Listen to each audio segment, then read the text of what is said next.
Your brain hates discipline. That's the problem. Every time you try to exercise, study, work, or build a better life, your brain fights back. Not because you're lazy, not because you lack willpower, because your brain was designed to avoid effort. But here's the strange part. Some people have learned how to reverse that process. They've learned how to make discipline feel easier, more natural, even rewarding. And once you understand how they do it, you'll never rely on motivation again. Every night, you make the same promise you've made dozens of times before, maybe hundreds, maybe thousands. Tomorrow will be different. Tomorrow you'll wake up earlier. Tomorrow you'll finally get serious. Tomorrow you'll stop wasting time. Tomorrow you'll become the person you've always imagined you could be. And for a moment, you believe it. You can see that future version of yourself, focused, disciplined, consistent, in control. Then morning arrives, and somehow, everything happens exactly the same way. The alarm rings, you hit snooze, just 5 more minutes, then 10, then 20. You grab your phone, just for a second. A second becomes 10 minutes, 10 minutes becomes 30, and before the day has truly begun, you already feel behind. Not because today is different, because you've lived this day before, again and again and again. By the time night returns, you're left carrying a familiar feeling, disappointment, not the dramatic kind, the quiet kind, the kind nobody sees, the kind that whispers, maybe tomorrow. Then the cycle begins again, and after enough repetitions, a dangerous belief starts to form. Maybe this is just who I am. Maybe I'm not disciplined. Maybe I'm not consistent. Maybe I'm not the kind of person who follows through. Maybe everyone else has something that I don't. If you've ever thought that, you're not alone, because millions of people spend years fighting the same battle, trying harder, pushing harder, starting over, again and again and again, and eventually, many of them reach the wrong conclusion. They decide the problem is themselves. They tell themselves they're lazy, weak, undisciplined, unmotivated, and the more often they repeat that story, the more real it becomes, until one day they stop questioning it. It becomes identity, and identity is powerful, because once you believe something about yourself, your mind starts collecting evidence to support it. You miss one workout. See, I'm lazy. You procrastinate once. See, I always do this. You break one promise. See, I never change. Without realizing it, you're building a prison, one thought at a time, one label at a time, one story at a time. But what if that story is wrong? What if you've misunderstood the problem from the very beginning? Because here's something most people never realize. Your brain was never designed to help you achieve goals. It wasn't designed to make you productive. It wasn't designed to help you build a business, lose weight, write a book, wake up at 5 in the morning, or become the best version of yourself. Your brain was designed for something much simpler, survival. And survival follows very different rules. For almost all of human history, there were no productivity systems, no morning routines, no self-improvement podcasts, no goal-setting frameworks, no motivational videos. There was only one objective: stay alive. And to accomplish that objective, your brain learned a few powerful lessons. Avoid unnecessary effort, conserve energy, seek immediate rewards, choose the safest path available, repeat. Those rules helped your ancestors survive. The problem is, those same rules are still running inside your head today, right now, at this very moment, which means every time you try to do something difficult, your brain quietly asks a question, a very simple question. Why? Why wake up early when staying in bed is easier? Why exercise when comfort is available right now? Some thought, why work toward a reward that might arrive years from now when your phone can give you one in 3 seconds? Why struggle when pleasure is immediately available? Your brain isn't trying to ruin your life. It's trying to save energy, and that's a very different thing. The problem is that modern life has changed, but your brain hasn't. The software is ancient, the environment is modern, and that mismatch creates a conflict most people experience every single day. Because for the first time in human history, comfort is unlimited, entertainment is endless, distraction is always available, and effort is optional, which means your brain can spend an entire day receiving rewards without earning any of them. And from your brain's perspective, that's an incredible deal. Safe, comfortable, efficient, mission accomplished. Meanwhile, your goals remain goals, your dreams remain dreams, and another year quietly slips away. Maybe you've felt that. Maybe you've looked back on the last 12 months and wondered where they went. The plans were real, the intentions were real, the desire was real, yet somehow nothing changed. Same habits, same distractions, same promises, different year, same patterns. And here's the disturbing part. You probably think you're making decisions, but most of the time, you're following patterns that became habits that became routines that became identity. And after enough repetition, what started as a choice begins to feel like who you are. That's why people confuse programming for personality. The truth is, the battle was never about motivation, and it was never about becoming stronger, because the people who seem incredibly disciplined aren't winning through willpower. They're playing a completely different game, a game hidden beneath everyday behavior, a game most people don't even know exists. And once you understand that game, discipline starts feeling very different. Not easy, but possible. Not natural, but learnable. And most importantly, not something reserved for other people. Because in the next few minutes, you're going to discover what disciplined people understand that most people never do. A hidden force that's shaping your decisions every single day without you realizing it.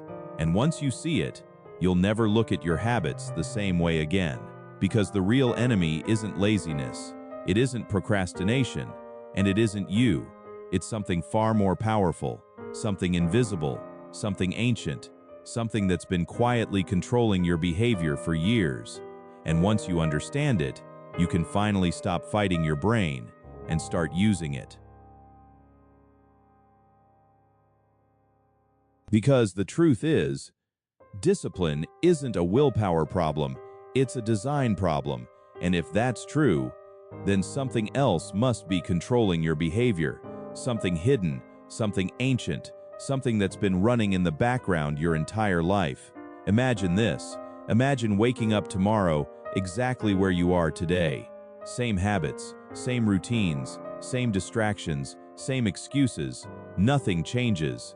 Now imagine waking up 5 years from now and realizing the same thing, the same goals, the same promises, the same unfinished version of yourself. That's the terrifying part. Most people don't fail dramatically.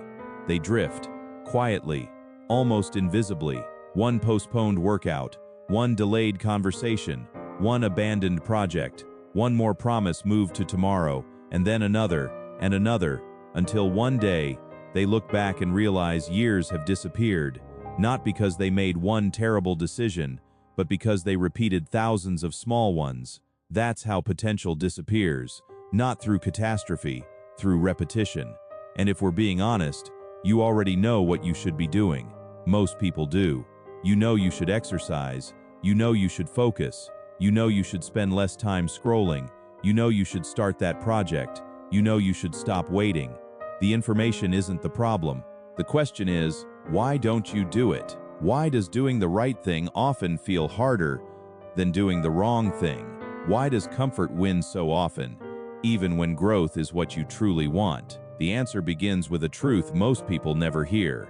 Your brain does not care about your goals. Your brain cares about your survival. Read that again. Your brain does not care about the future you dream about. It cares about keeping the current version of you alive. And those are not always the same thing. For almost all of human history, survival was difficult. Food wasn't guaranteed. Safety wasn't guaranteed. Comfort wasn't guaranteed. Every calorie mattered. Every ounce of energy mattered. And wasting effort could be dangerous, sometimes fatal. So your brain adapted.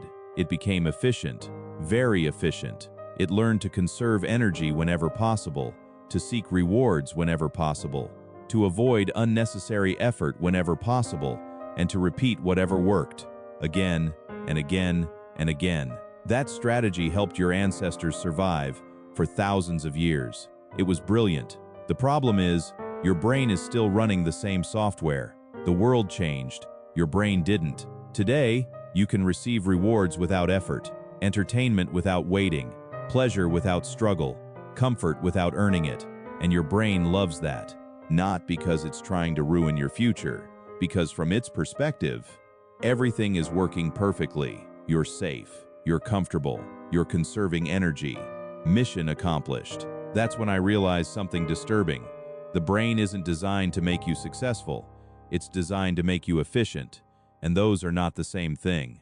Think about what happens when you're tired, or stressed, or overwhelmed. Do you automatically move toward your biggest goals? Usually not. You move toward whatever feels easiest, the easiest distraction, the easiest reward, the easiest escape. Because your brain is constantly asking one question, a question so automatic you never hear it. What's the biggest reward for the smallest amount of effort? Exercise, high effort. Delayed reward. Scrolling, low effort. Immediate reward. Reading a book, delayed reward. Watching another video, immediate reward. Building a business, uncertain reward. Checking notifications, guaranteed reward. Every day, your brain performs these calculations thousands of times, without your awareness, without your permission, without asking what kind of future you actually want. And that's where most people get trapped. They think they're making decisions, but often, they're following impulses created by ancient programming. Programming so old, it feels like personality. Here's the disturbing part. You probably think your behavior reflects who you are, but what if it doesn't? What if many of the things you call personality are actually patterns? Patterns repeated so often, they became identity. You think you're unmotivated. Maybe you're just overstimulated. You think you're lazy. Maybe you're trapped in an environment optimized for comfort. You think you're bad at discipline. Maybe your brain is simply doing what it evolved to do. That's a very different story, and different stories create different futures. Because the moment you stop seeing yourself as the problem, you can finally start looking for the real problem. And that's when everything begins to change. Because once I understood this, I stopped asking, "What's wrong with me?" and started asking, "What is shaping my behavior?" That question led me to a discovery that changed everything. A discovery hiding in plain sight. Something influencing your actions right now. Something most people never notice, even though they're surrounded by it every day. Look around the room you're sitting in. Seriously, look. The objects around you are not neutral. The apps on your phone are not neutral. The notifications waiting for your attention are not neutral. The environment around you is constantly training you into someone. The only question is, who? Because what if the reason discipline feels difficult has less to do with your mind and more to do with what's surrounding it? And once you see that, you'll never look at your environment the same way again. Because the truth is, discipline isn't a willpower problem, it's a design problem.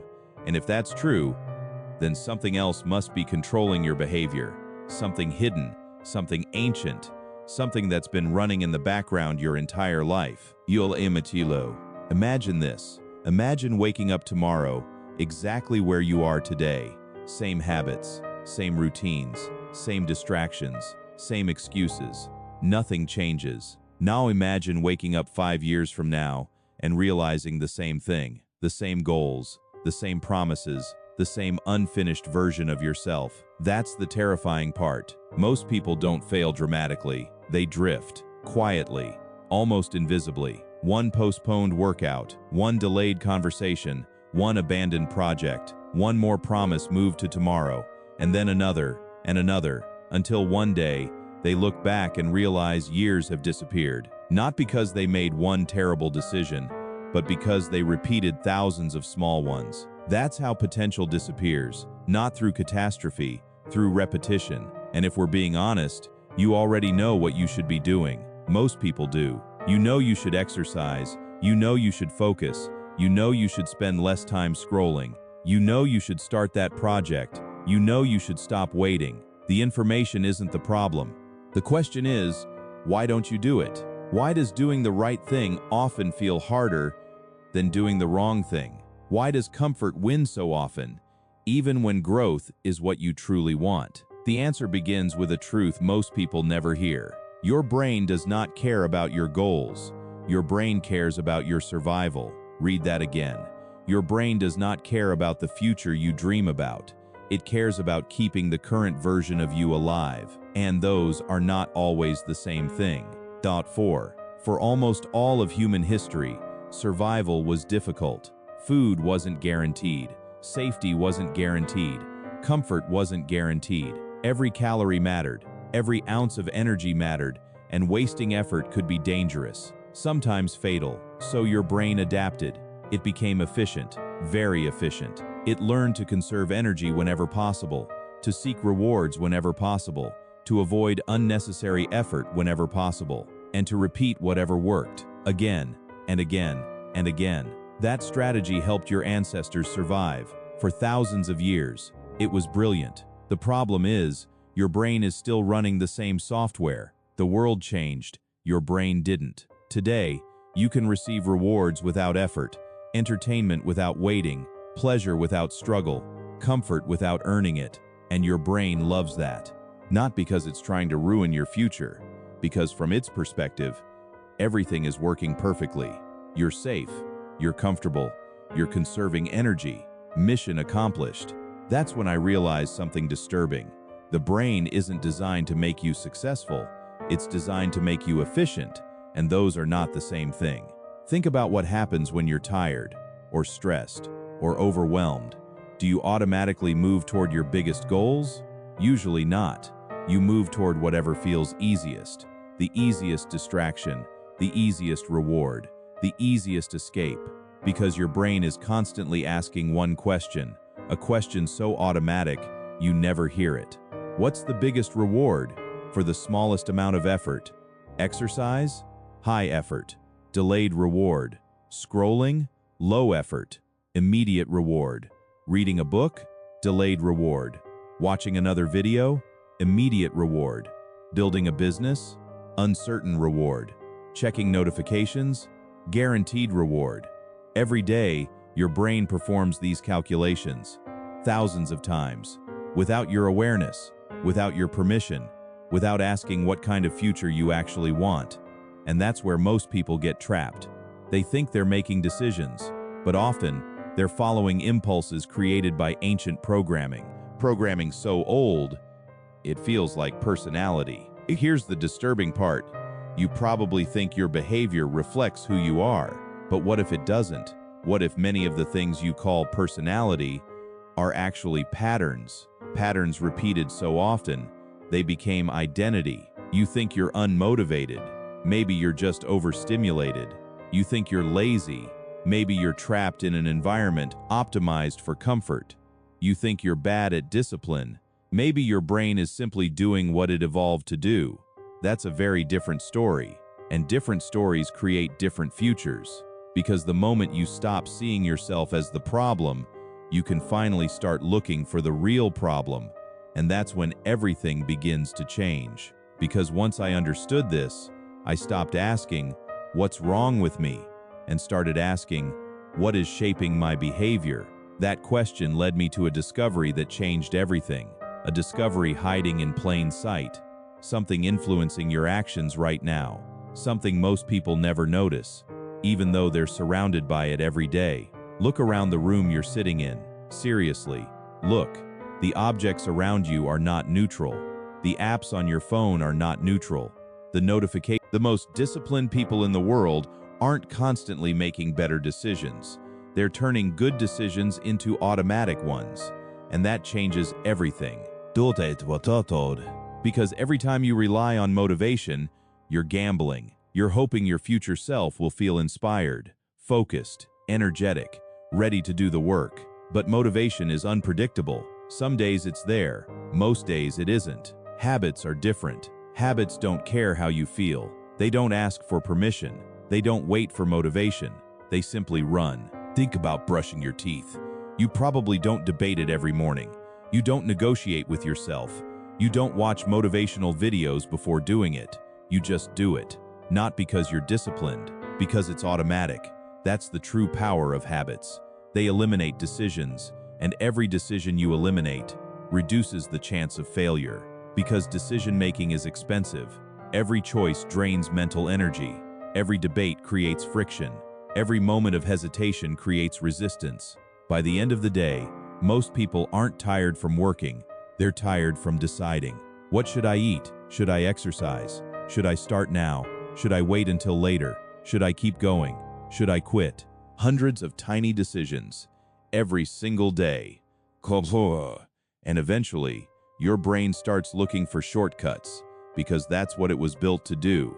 Which brings us to one of the most important discoveries in behavioral psychology. Every habit follows a loop, a simple loop, but an incredibly powerful one. Craving, response, reward. Again, craving, response, reward. Over and over, day after day, year after year. This loop quietly controls much of your life, whether you realize it or not. Your phone vibrates. That's the cue. Curiosity appears. That's the craving. You check the notification. That's the response. You satisfy your curiosity. That's the reward. The loop closes, and your brain remembers it. Then the cycle repeats, again and again and again, until eventually, checking your phone stops being a choice. It becomes a reflex. That's how habits are born. Not through repetition alone, through rewarded repetition. And that's where most people get discipline completely wrong. They try to build habits that feel painful, difficult, unpleasant. Then they wonder why they never last. Because your brain is always asking a question, a very simple question. Why would I repeat this? If the answer isn't obvious, the habit dies. That's why punishment rarely creates lasting discipline, but rewards often do. Your brain follows rewards, just like it always has. The secret isn't forcing yourself to do hard things forever. The secret is teaching your brain that those things are worth repeating, and that begins with making habits smaller, much smaller. Most people dramatically underestimate the power of small actions because small actions don't feel impressive. One push-up doesn't change your body.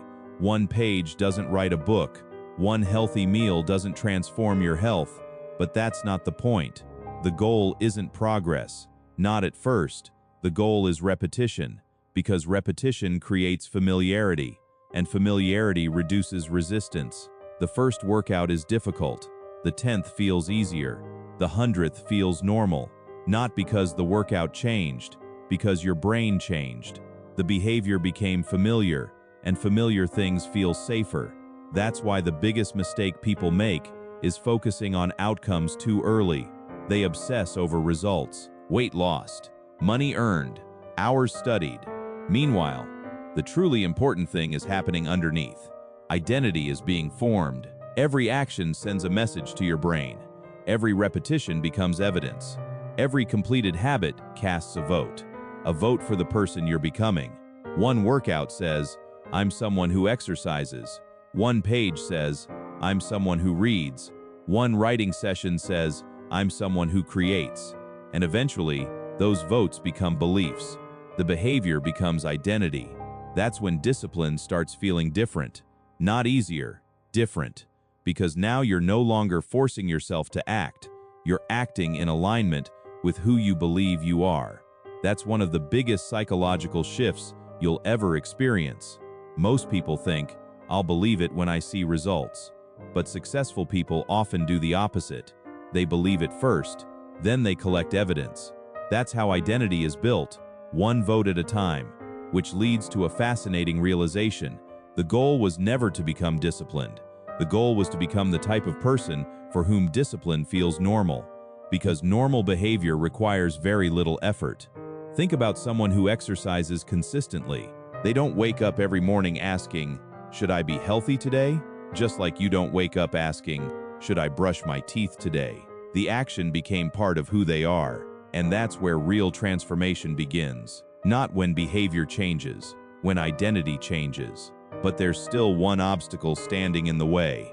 One obstacle responsible for destroying more habits than almost anything else. It convinces people to wait, delay, postpone, start tomorrow, start next week, start when conditions are perfect.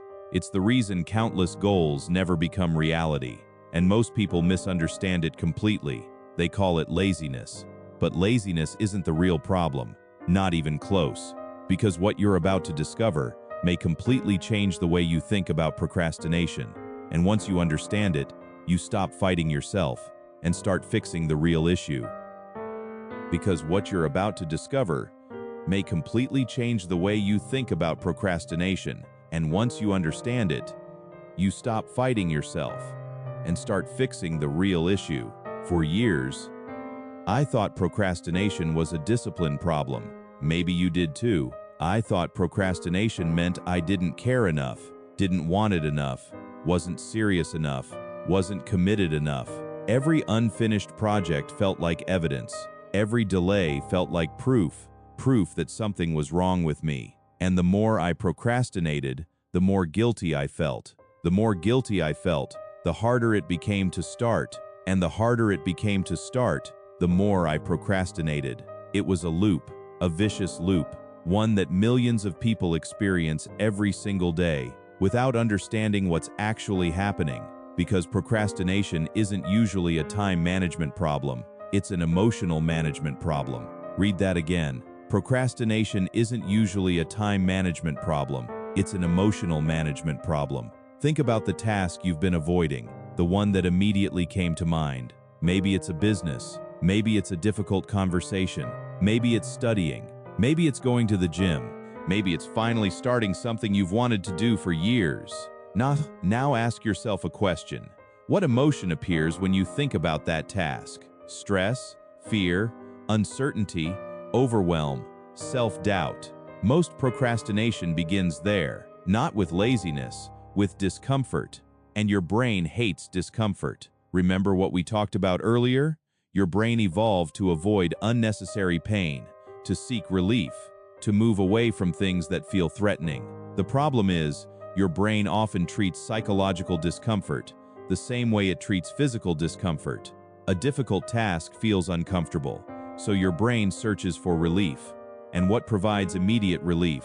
Scrolling, watching videos, checking messages, eating, browsing, doing easier work, literally anything else.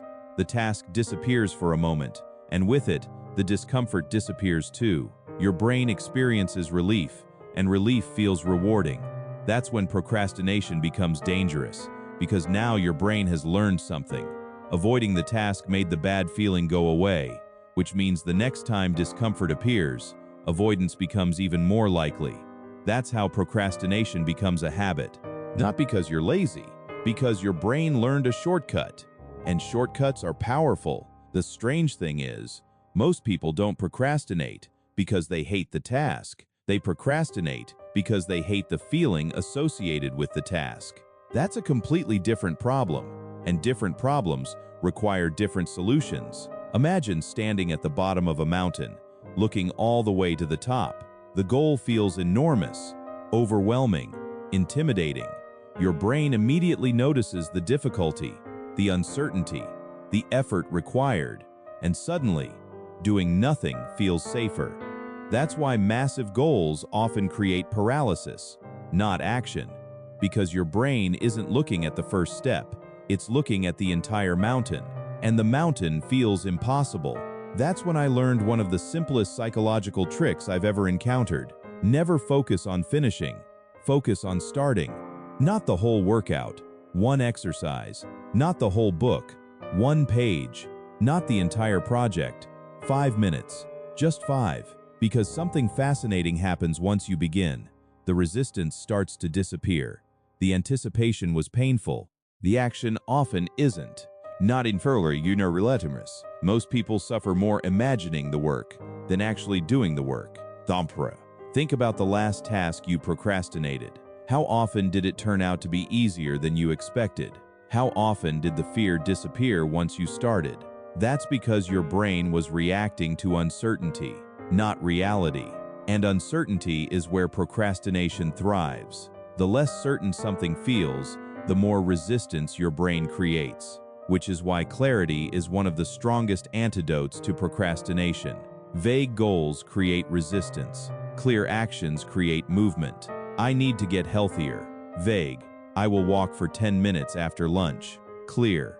I need to work on my business. Vague. I will spend 15 minutes writing. Clear. The brain struggles with ambiguity, but it responds to specificity.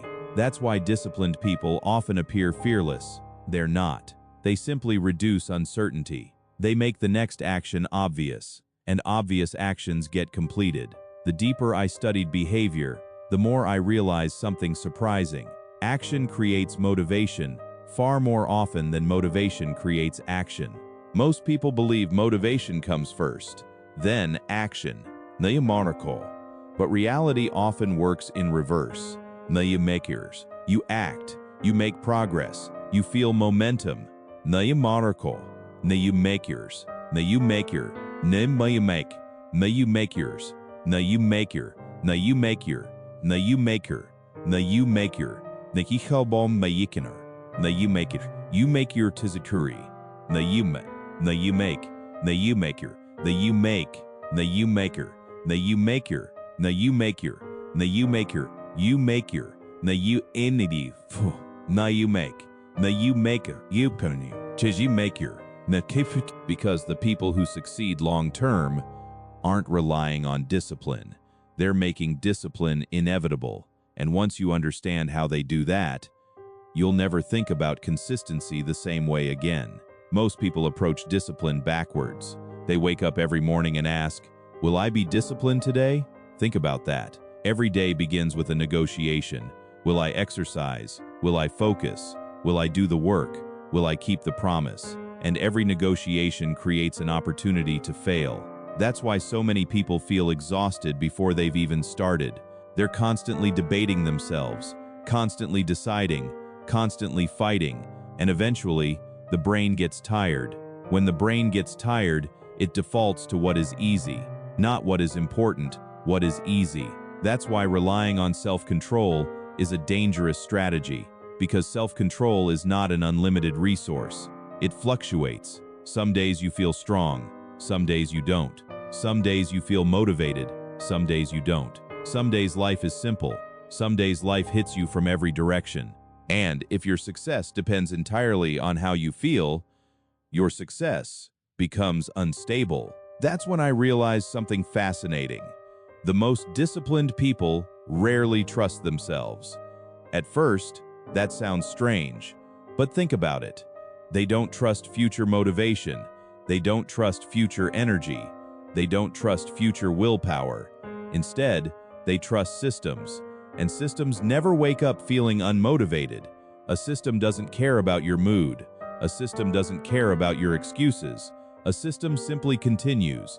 That's the difference. Motivation creates beginnings. Systems create lives. Read that again. Motivation creates beginnings. Systems create lives. Because almost everyone feels motivated occasionally. Very few people remain consistent. Consistency comes from systems, not emotions, not inspiration, not temporary bursts of excitement. Systems. That's why successful people often appear more disciplined than they actually are. What you're seeing isn't discipline. You're seeing structure. The structure creates the appearance of discipline. Think about someone who goes to the gym 5 times a week. Most people assume they must have incredible willpower. Maybe, but often the truth is much simpler. Their gym clothes are prepared, their schedule is fixed, their routine is automatic, their environment supports the behavior, their identity supports the behavior. The decision was made long ago, which means they don't have to fight themselves every morning. And that's the secret. The less often you must fight yourself, the more consistent you become, because self-conflict is exhausting. Most people are trying to win a war against themselves. The disciplined person is reducing the number of battles. That's a completely different strategy. For years, I believed successful people had stronger minds. Then I noticed something. Many of them simply remove choices. The writer writes at the same time every day. The athlete trains at the same time every day. The entrepreneur works from the same schedule every day. Not because they're robots, because routine eliminates resistance. The brain loves certainty. When a behavior becomes expected, it requires less energy, less debate, less friction, less hesitation. And that's when discipline begins to feel effortless, not because the task became easier, because the decision disappeared. That's a crucial distinction. Most people try to make hard tasks easier. The truly effective approach is to make decisions unnecessary, because decisions create friction. Systems remove friction, and friction is often the invisible force determining your future. A habit requiring 10 steps rarely survives. A habit requiring 1 step often does. The easier the action becomes, the more likely it is to happen. The more likely it happens, the stronger the habit becomes. The stronger the habit becomes, the less discipline is required. This is how disciplined lives are built, not through heroic effort, through intelligent design. The design is what matters, because every system is perfectly designed to produce something, every single one. If your current system produces distraction, that's what it was designed to produce. If your current system produces inconsistency, that's what it was designed to produce. If your current system produces growth, that's what it was designed to produce. Systems always tell the truth. Goals tell you what you want. Systems reveal what you're likely to get. That's why goals are important, but systems are transformational. Goals create direction, systems create outcomes, and eventually, a fascinating shift begins to happen. You stop relying on motivation.